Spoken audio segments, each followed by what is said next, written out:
Hey guys, what is up? It is me, Pagey, here once again with another video on Arrow Season 7, but I guess it applies to the entire Arrowverse, so Flash, Supergirl, and I guess Legends as well. So we had the Elseworlds crossover last week. Wow, that time flies. Anyway, yeah, last week across the shows of The Flash, Arrow, and Supergirl, and of course it was a lot of fun. All the episodes were done pretty well, some better than others, but overall a great crossover with many highlights. But the moment that has everyone talking coming out of the crossover comes from the end final fight between our heroes and Super Dick when he is trying to completely change reality to the point of a possible no return. And as Superman says, he sees that it is like the destiny or fate of both Barry and Kara, or the Flash and Supergirl, to die trying to save the world by slowing it down. And they wouldn't even succeed while sacrificing themselves. But of course, there are not many options, so they go off and attempt to do it anyway.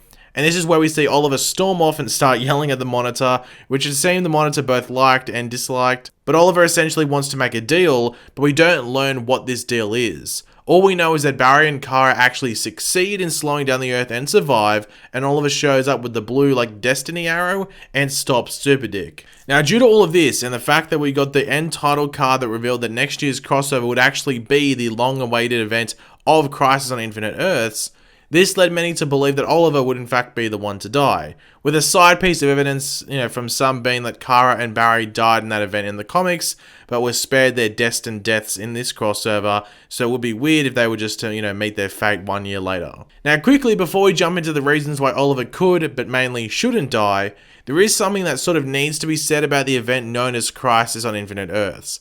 The event wasn't used mainly, and shouldn't be used on the shows mainly, to just kill characters off.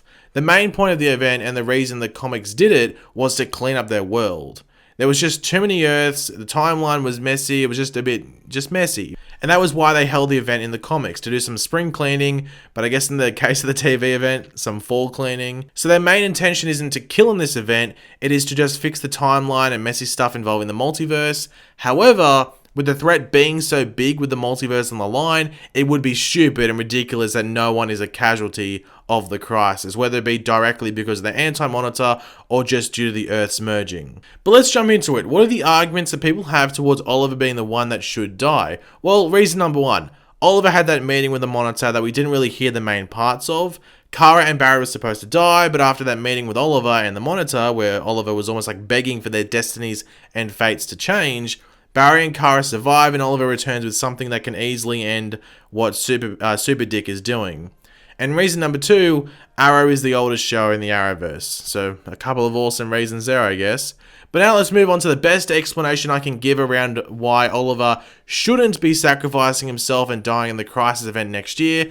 And of course, please listen to the whole thing I'm saying before commenting, because you're not going to understand completely what I'm saying. Whether you're in a negative or the positive frame of mind in response to what I'm saying, just try and listen to as much as you can before commenting at least. Now for me, I really don't think Oliver sacrificing himself and dying in this event would be such a great moment for the character of Oliver Queen in terms of his evolution and just the end point of his development, because Oliver has been willing to and has sacrificed himself time and time again for not only his city, but also his friends, his team, and his family. It's nothing new. And when it comes down to it, if this is their ending for Oliver Queen, it's lazy writing taken to the next level. And this is due to the fact that they would be making this one of the major moments of the event, so it should be seen as something great and effective and just grand, when to me at least, I think anyone that actually understands the character of Oliver Queen, on the show at least, it isn't that great, and it isn't effective, or at least it isn't effective in the way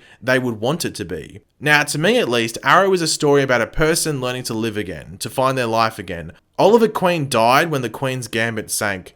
To his family, to his friends, to the world, he had died. He was nothing but a corpse in the ocean or shark poo, one of the two.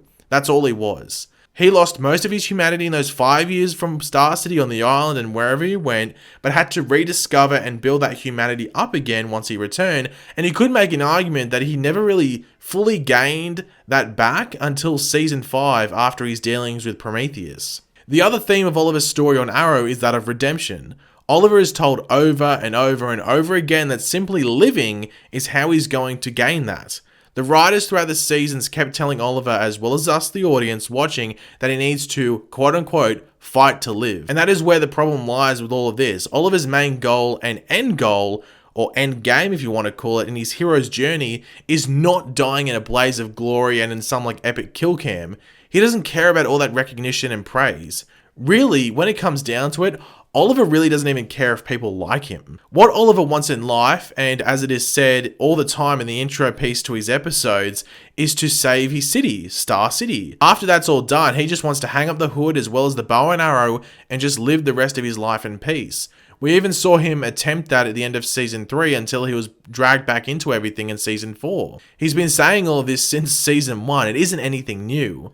Oliver sacrificing himself wouldn't be some kind of fulfillment, or as some people have been saying, development for his character. It wouldn't give Oliver any peace of mind.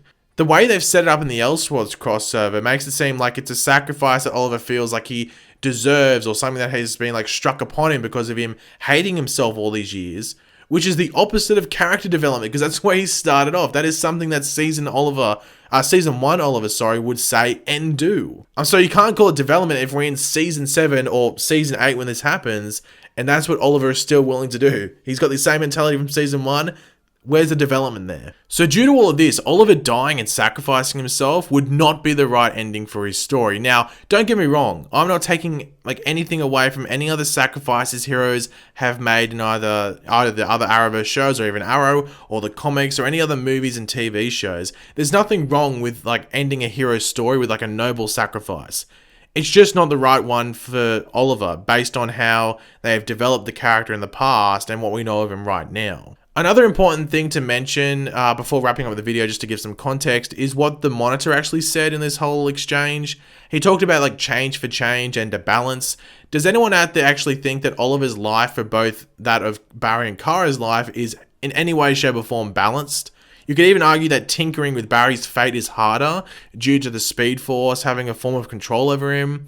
But that is just me theorizing off a point that the Monitor made that was never really dived into further, that we probably won't get any form of like extra diving into until next year's crossover. But that sort of thing didn't make sense to me from what the Monitor was saying. But for those asking, Pagey, well, if Oliver Queen, the obvious choice, isn't going to die, then who dies? Well, obviously you'd have to chuck back, Kara and Barry into it, because they die in the comic story. However, we know that with these events and just certain storylines in these shows, they don't always follow the comic story. It's just like the grand plot of Earth's merging, the Anti-Monitor. That's the main thing with the Crisis. The deaths can be changed. So it could be Kara, it could be Barry.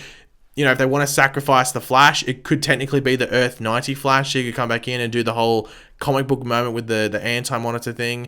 That could be what happens there. Obviously, instead of Supergirl dying, they could have it be Superman that dies.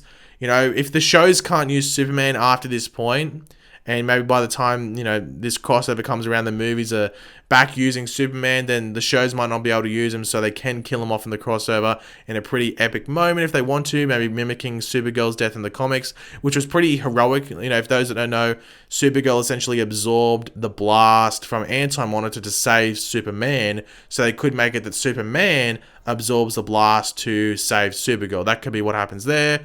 Wouldn't be surprising if they did that, to be completely honest. And really, when it comes down to it, even if they kill some people off in this event next year, the deaths might not even matter due to the Crisis and the whole merging of Earths thing. Like, we might get new versions of the same characters. That could be what happens. Or it could be like a lot of side characters that die. Maybe a lot of the Legends die or something like that. Or maybe we might get like Hawkgirl or Hawkman that come back into it and die. Just characters that we don't see all the time and that aren't relevant to the other shows, but have been established, could show up and die in the crossover. But it's just theories at this point. There's literally nothing concrete to really go off in regards to who's going to die and all of that. But yeah, guys, thanks for watching. Hopefully you enjoyed the video. If you agree with me, it'd be awesome to see you drop a like on the video to show support. Let me know in the comment section down below if you have any arguments against what I'm saying. You got to realize I'm coming from the point of view as a massive Green Arrow fan and just Arrow fan in general. And I know the character pretty well. I love the character. So I just don't think this fits what the character's been set up as in the universe. It just doesn't make any sense to me. But if you disagree, let me know in the comments section down below your various opinions. And of course, if you are new to the channel, make sure to subscribe. I'll catch you later, guys. Goodbye.